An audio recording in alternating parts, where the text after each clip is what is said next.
L'honneur appartient à ceux qui jamais ne s'éloignent de la vérité, même dans l'obscurité et la difficulté, ceux qui essaient toujours et qui ne se laissent pas décourager par les insultes, l'humiliation ou même la défaite.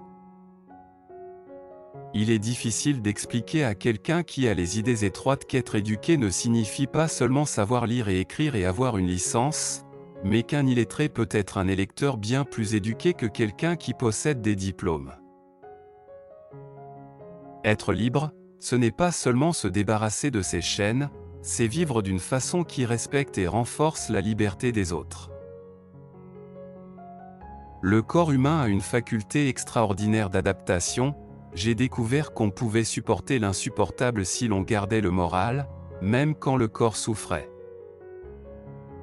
L'honnêteté, la sincérité, la simplicité, l'humilité, la générosité, l'absence de vanité, la capacité à servir les autres, qualités à la portée de toutes les âmes, sont les véritables fondations de notre vie spirituelle.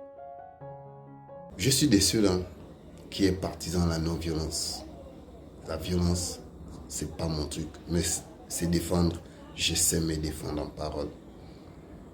C'est le pourquoi je vais attirer l'attention à tous les goudronniers.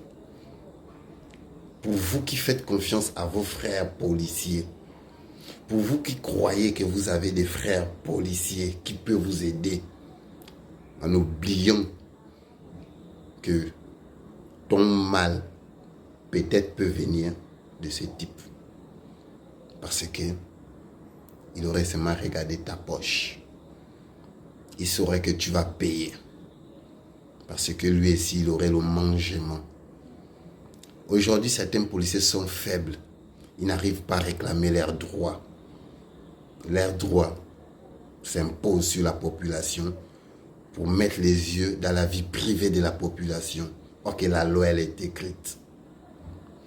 Je ne veux pas passer toute une vie en étant perturbé par des personnes qui sont eux-mêmes, certains dans le trafic, vouloir salir l'image de la vie des autres, en oubliant que eux-mêmes, ils sont trempés dans la corruption ou le trafic du cannabis en plein, en commençant par lui-même qui est là.